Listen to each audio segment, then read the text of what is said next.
Hai semuanya, kembali lagi bersama saya di konten Alur Cerita Film. Saya doakan semoga kalian sehat dan lancar rezekinya ya. Kali ini saya ingin menceritakan sebuah film yang mengisahkan terjadinya kehancuran bumi membuat seorang gadis muda berjuang bertahan hidup di tengah puing-puing yang tersisa. Untuk mengetahui kisahnya, mari masuk aja ke dalam alur ceritanya. Dibuka dengan seorang wanita bernama Asa yang baru saja terbangun dari tidurnya. Asa telah bertahan hidup di atap gedung selama berbulan-bulan. Asa bertempat tinggal di sebuah gedung di Hong Kong. Hal ini dikarenakan bencana tsunami yang terjadi di seluruh dunia, membuat Asa selalu berharap tim penyelamat akan datang menyelamatkannya. Namun hal ini mustahil terjadi. Seluruh daratan kini telah tenggelam oleh tsunami yang memiliki ketinggian setara gedung di perkotaan. Dalam kondisi tersebut, Asa yang hanya bisa mencari makanan dengan mengambil barang-barang yang mengapung di atas air. Hal itu sudah dia lakukan selama berbulan-bulan. Namun kali ini Asa hanya mendapat satu botol minuman penenang. Terkadang rasa frustasinya menyerang, namun dia juga menyadari bahwa kehidupannya kini adalah kesempatan yang diberikan oleh Tuhan.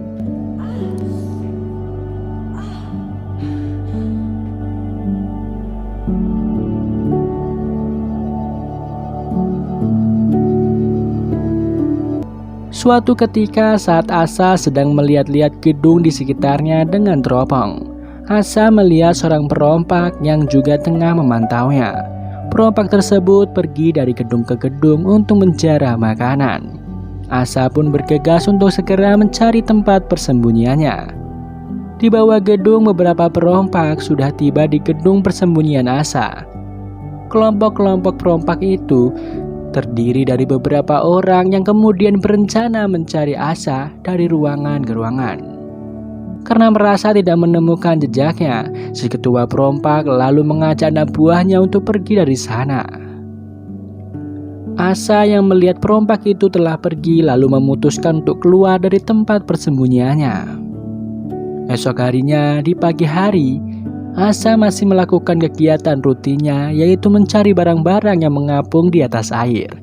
Saat Asa mengambil salah satu box, dia menemukan sebotol madu yang sangat berharga untuknya. Asa sangat senang dengan apa yang dia temukan itu. Malam harinya saat Asa akan tidur, mendadak terdengar suara misterius dari suatu tempat. Asa pun mengecek sumber suara tersebut yang rupanya berasal dari seorang perempuan yang masih muda. Asa mengikuti perempuan itu yang rupanya bertempat tinggal di samping ruangan Asa. Dia pun menyadari bahwa ada orang lain yang tinggal di sana bersamanya. Pagi hari kembali menjelang. Asa terlihat tengah memasak sebungkus mie instan untuk dijadikan sarapan. Asa lalu memberikan sebagian mie yang dia masak untuk perempuan muda yang kini menjadi temannya. Seketika Asa teringat masa lalunya saat memiliki adik yang bernama Ami sedang berulang tahun. Asa merasa cemburu kepada Ami sebab Ami selalu diperhatikan oleh ibunya. Berbeda dengan Asa yang selalu dibiarkan mandiri. Kembali ke masa kini di mana Asa dan temannya sedang makan bersama. Terlihat mereka berdua mulai akrab satu sama lain.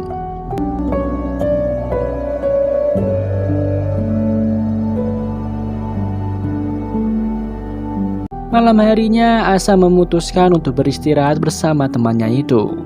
Dia memperkenalkan diri, ternyata bernama Yuen. Mereka mulai berbagi cerita tentang masa lalu mereka masing-masing. Hari berikutnya Asa menyadari jika kalung yang selalu dia pakai telah menghilang. Asa berasumsi bahwa Yuen yang telah mencuri kalungnya. Saat hendak mencari Yuen, Asa melihat dari kejauhan terlihat beberapa perompak yang sedang berkeliling di sekitar gedung tersebut. Asa lalu segera mengamankan Yuen dan kembali memantau perompak tadi. Beruntungnya perompak itu pergi dari sana tanpa mampir ke tempat Asa. Saat Asa sedang memandikan Yuen, Asa meminta Yuen berkata jujur bahwa Yuen telah mengambil kalungnya.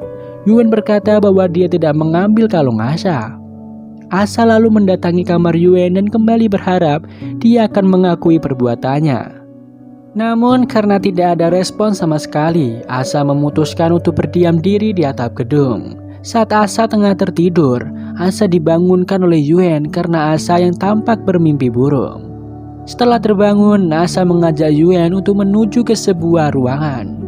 Yuen setuju dan ikut Asa pergi ke suatu tempat. Di perjalanan turun gedung, Asa kembali teringat masa-masa sebelumnya saat Asa sedang menonton berita televisi mengenai banjir tsunami yang melanda dunia.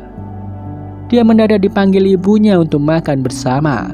Saat tengah makan, pertikaian mulut antara Asa dan ibunya berlangsung. Hal itu membuat Asa memutuskan pergi dari tempat tersebut.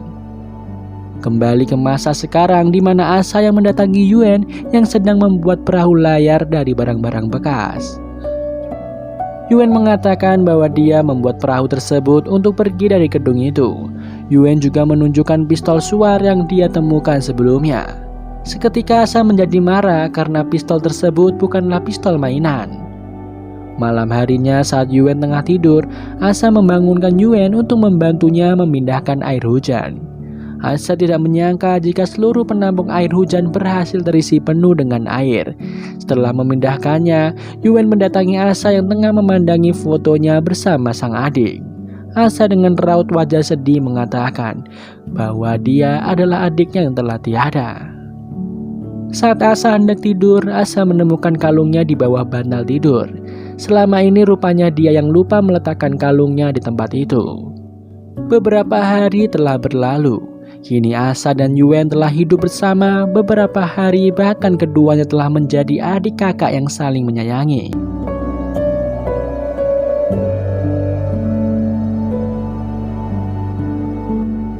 Di suatu hari, Asa dan Yuen tampak memindahkan beberapa barang ke sebuah perahu layar yang mereka buat. Saat Asa tengah memantau beberapa tempat, dirinya akhirnya terlihat oleh beberapa perompak yang sebelumnya telah datang. Asa lalu meminta Yuen bersembunyi di sebuah tempat, sementara dirinya akan bersembunyi di tempat lain. Sebelum pergi, Asa meyakinkan Yuen bahwa semuanya akan baik-baik saja. Asa memutuskan untuk bersembunyi di sebuah ruangan. Terlihat beberapa perompak mulai berdatangan. Asa yang tengah bersembunyi seketika teringat kejadian saat tsunami pertama kali menyerang. Asa tengah bersama dengan Ami yang sedang berjalan-jalan mendadak kaget melihat aliran air yang sangat tinggi. Asa lalu mengajak adiknya untuk menaiki sebuah gedung.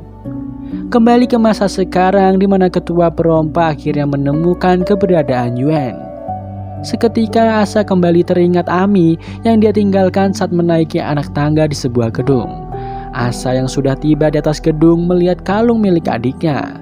Asa juga merasa menyesal karena telah meninggalkan adiknya yang masih berlari di tangga yang mengakibatkan Ami akhirnya meninggal. Asa yang tidak ingin merasakan kehilangan kembali akhirnya menyerahkan dirinya kepada perompak itu. Perompak itu berencana membawa Asa dan Yuen naik kapal. Mereka berdua akan dijadikan sandera oleh kelompok itu. Namun Asa berusaha melawan salah satu perompak yang sedang membawanya. Asa akhirnya membunuh perompak tersebut dengan pistol suar milik Yuen. Perompak lain berusaha mencari Asa yang telah kabur. Namun Asa dengan kemampuan bertahan hidupnya berhasil membantai habis para perompak satu persatu. Hal itu dia lakukan demi menyelamatkan dirinya dan Yuen dari para kelompok itu.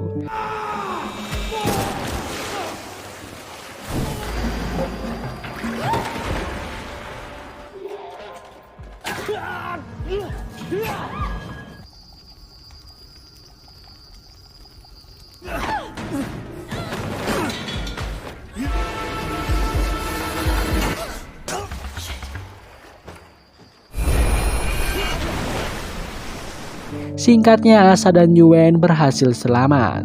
Asa lalu mengajak Yuen pergi dari gedung tersebut. Dia berniat mencari tempat perlindungan baru yang lebih aman dengan kapal si perompak. Beruntungnya dia karena di dalam kapal itu terdapat banyak persediaan makanan yang bisa digunakan untuk beberapa bulan ke depan.